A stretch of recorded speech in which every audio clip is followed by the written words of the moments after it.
Hey, hey, salut les self-rénovatrices, salut les self-rénovateurs, j'espère que vous vous portez très bien. Cette vidéo est consacrée au rejointoiement d'un mur en pierre. Là, le rejointoiement, je vais le faire cette fois-ci avec la machine. Je vais te donner tous les avantages, tous les inconvénients de ces petites machines. Et en fin de vidéo, je te donnerai le prix, tu vas voir, tu vas pas te ruiner, pas besoin d'hypothéquer un rein pour pouvoir t'aider facilement, surtout quand tu as des grandes superficies à faire. Et comme ça, tu auras un résultat comme ceci, impeccable, étanche, propre, beau et respirant. Allez, c'est parti!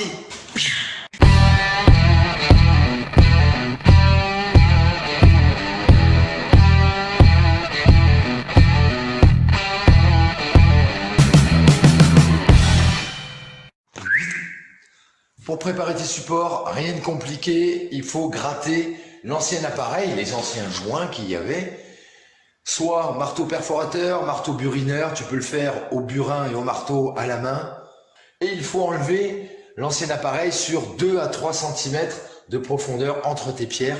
Une fois que tu as fait ça, il va falloir bien passer une petite balayette là pour enlever toute la poussière, tous les résidus de petits cailloux. Ensuite, là-haut, tu as vu, il y avait l'emplacement des anciennes solives.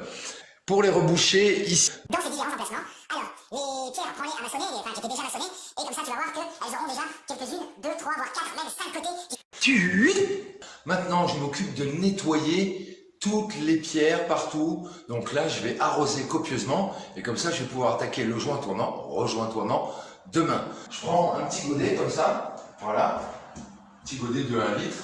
Comme moi, je commence le nettoyage du mur du haut vers le bas, forcément. Hein.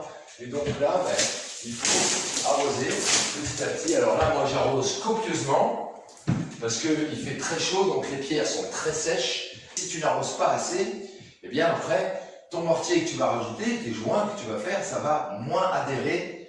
C'est pas quasi sûr, mais c'est quand même probable.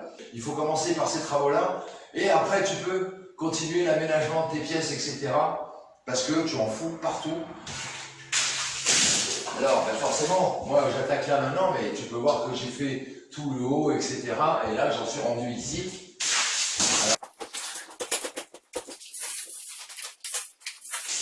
Alors, n'oubliez pas de bien nettoyer vos pierres si vous voyez que vous avez des pierres qui sont plus brunes que d'autres.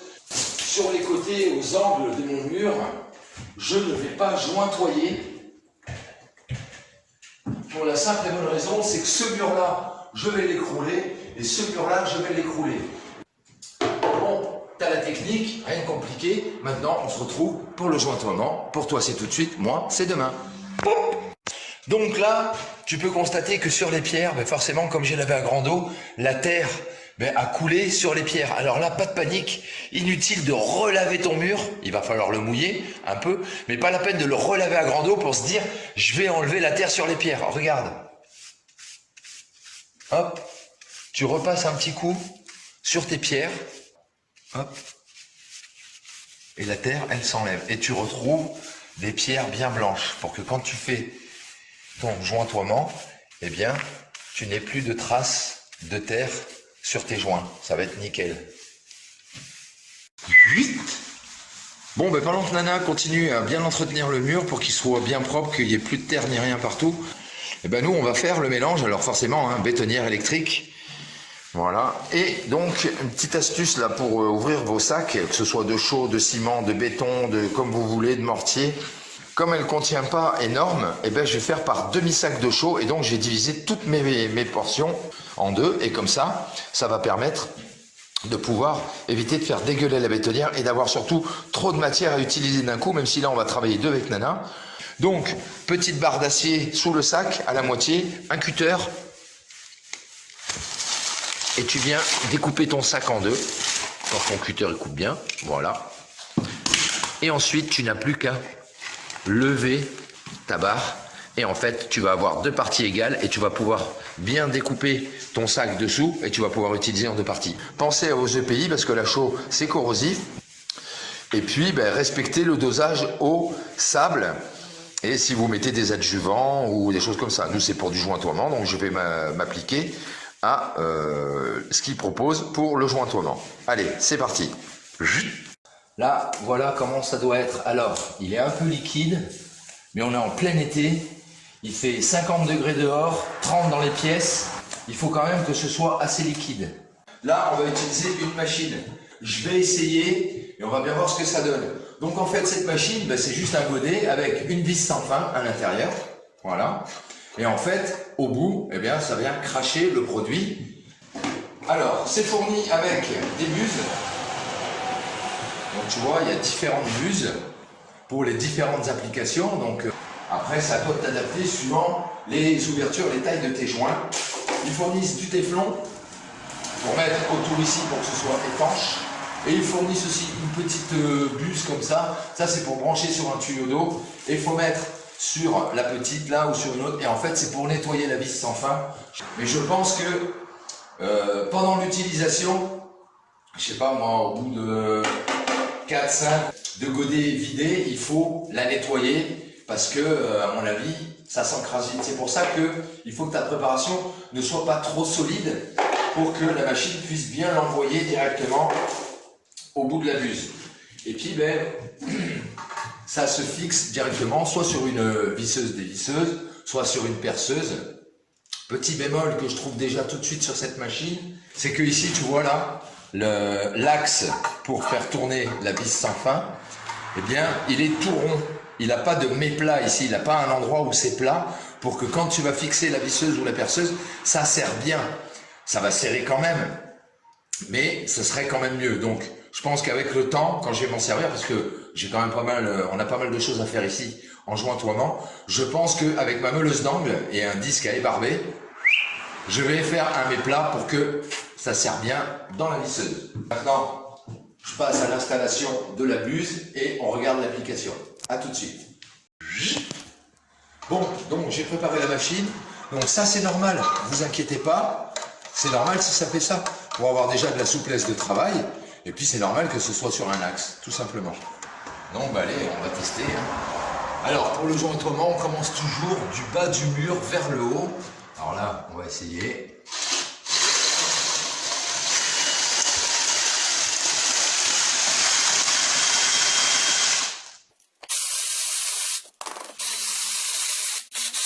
Bon, alors, je pense que ma buse n'est pas assez grosse, donc je vais changer.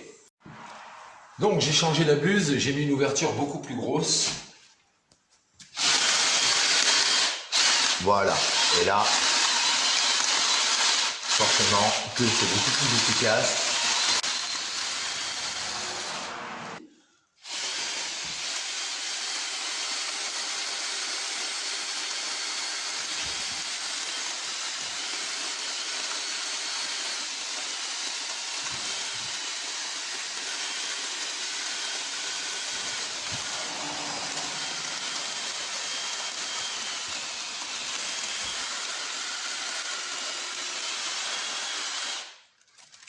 Alors, de temps en temps, mais forcément, hein, il faut faire descendre la camelote. Hein.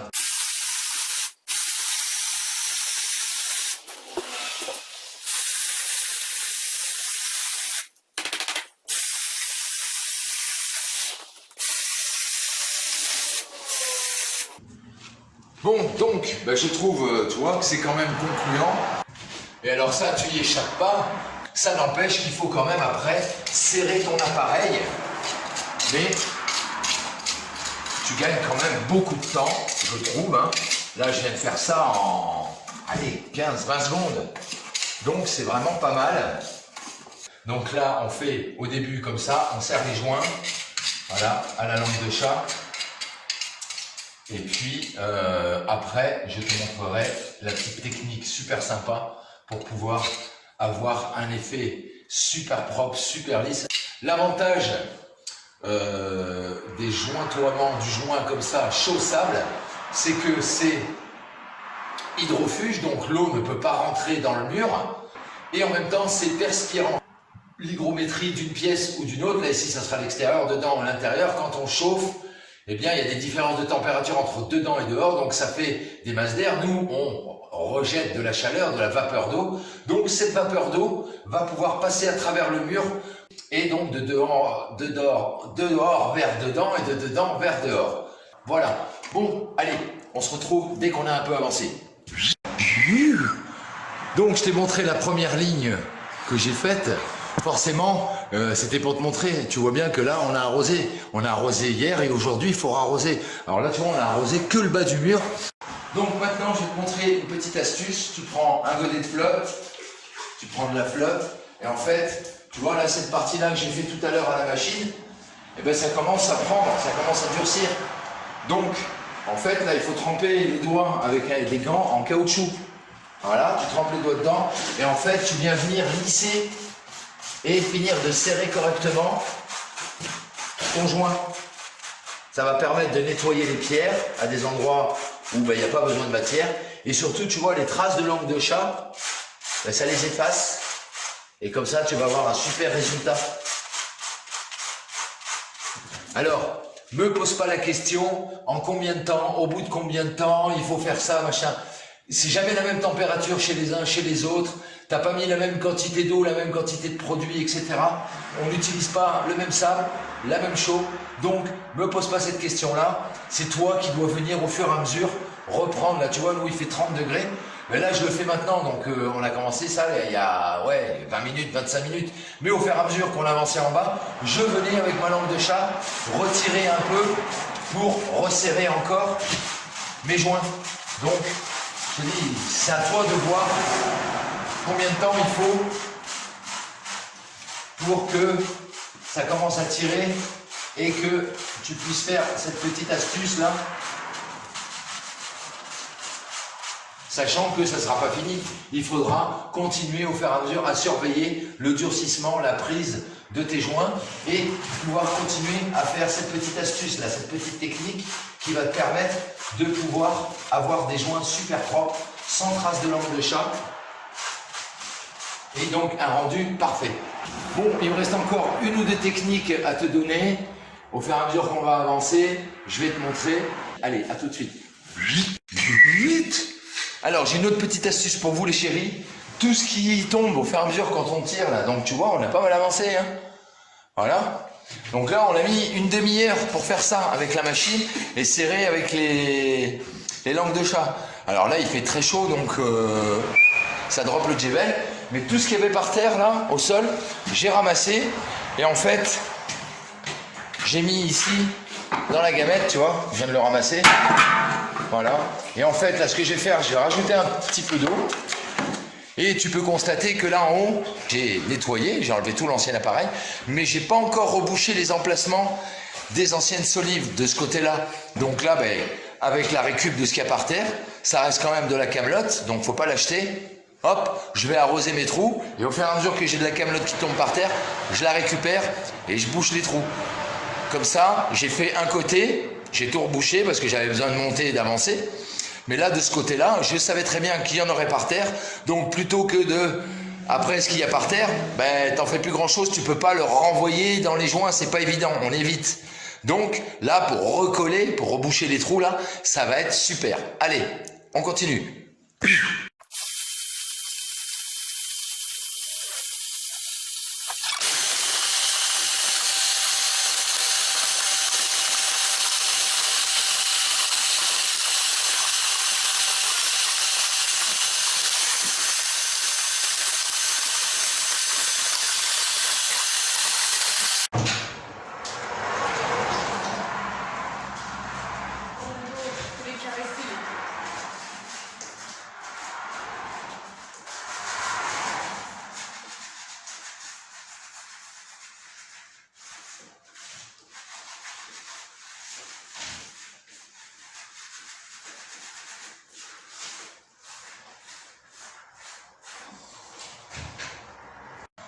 Bon, un petit aperçu du rendu. Une fois que tout est passé correct, chaussable. Alors là, ici, cette petite niche, on va la garder. Et par contre, au-dessus, là, je vais raccourcir comme ce mur après, là, de ce côté-là. Je vais l'écrouler, tout ce mur-là. De ce côté-là, également. On l'a fait jusqu'en haut. Voilà. Et ici, jusqu'en bas. Bon les petits chéris, je vous fais un retour sur cette machine. On a mis 4 heures à 2. C'est vraiment une tuerie cette machine. Franchement, je vous conseille de vous en procurer une. C'est du premier prix, je l'ai payé 36 € et des bananes, 37 €, allez on va dire moins de 40 €. Alors là, je l'ai démonté parce que en fait, ça, la poignée, ben, quand tu es en bas de mur, ben, tu enlèves la poignée et comme ça, tu peux faire les premiers rangs de pierre directement en bas des murs. C'est hyper pratique. Après, tu la remets si tu veux. J'ai utilisé que cette buse là pour l'instant, c'est très bien. C'est qu'en fait, il faut que ton produit soit bien liquide quand même. Alors, pas liquide à le renverser tout seul, il faut que ça colle quand même un peu. Mais en fait, il faut quand même le diluer plus, le mettre plus d'eau, parce que déjà, il fait très chaud, ça s'évapore vite. Donc, la prise, même dans la brouette, peut être rapide, ou même dans la gamette. Et tu vas voir que même en le diluant bien, une fois que tu fais tes joints, fais une petite surface, comme à la main, c'est pareil. Hein. Fais un demi-mètre carré, 1 mètre carré max. Et après, à la langue de chat, il faut tirer, serrer tes joints à mort. Voilà, bien serrer tes joints. Et ensuite, tu peux continuer à refaire 1 mètre carré. Et une fois que tu as fait le mètre carré, avant de serrer les joints de ce mètre carré-là, tu viens avec ton gant mouillé, avec du caoutchouc et tu lisses tes joints. Voilà le résultat. Alors, je vais m'approcher, je vais te montrer. Mais cette machine, franchement, pour moins de 40 €, procure-toi-en une, même si tu as des petites surfaces à faire, je te dis, c'est vraiment... Mais t'as vu hein, dans la vidéo, d'une efficacité, ça va à une vitesse. Et en plus, tu as des trous entre les pierres qui vont loin, qui vont à plus de 2 cm, 3, 4, 5, 6, même des fois 10 cm et ça tombe derrière. Là, avec la machine, tu charges, ça rentre dedans, ça va jusqu'au fond. Là, à 4 heures, tout est lissé. On a fait à 2. Alors là, on était à 2, forcément. Mais même à 2, 4 heures, c'est vraiment du bonheur. Je vais avoir quelques mètres carrés encore à faire, et ben je peux te dire que c'est une embellie cette machine. Alors, je n'ai pas testé d'autres machines, j'en ai vu. D'ailleurs, quand je l'ai choisi, j'étais un peu sceptique, parce que je voyais des machines à 150, 200, 250, 300 balles, turbo top, machin, bidule, truc chouette, nanana. J'ai dit, oh là là, celle-là, 40 €, moins de 40 €, je vais pouvoir m'en servir et après la mettre sur l'étagère. Des bordels Wish et compagnie, là, les trucs clinquants. C'est vraiment une tuerie, je te la conseille. Alors, j'ai pas la marque, mais tu la retrouveras hein, sur les sites Zozone et compagnie, là, Kunt et tout ça, là. Voilà. Bien évidemment qu'il faut quand même que toi, tu travailles un petit peu. La machine ne fait pas tout. Alors après, tu serres les joints et puis comme je t'ai expliqué, hein, avec le petit gant, il faut frotter, il faut caresser les pierres pour enlever ce qu'il y a en surplus dessus. Voilà les petits chéris, j'espère que cette vidéo te rendra service. Merci beaucoup de l'avoir suivi. Et puis comme je vous le dis toujours, si tu as des choses intéressantes à dire au sujet de cette vidéo, laisse un petit commentaire. Je vous fais plein de bisous et je vous dis à bientôt pour une prochaine vidéo de Réno. Et comme toujours, soyez inventifs, créatifs et ingénieux, surtout restez-le. Et prenez bien votre temps pour tout le temps faire de votre mieux. Du super bon boulot. À bientôt. Salut!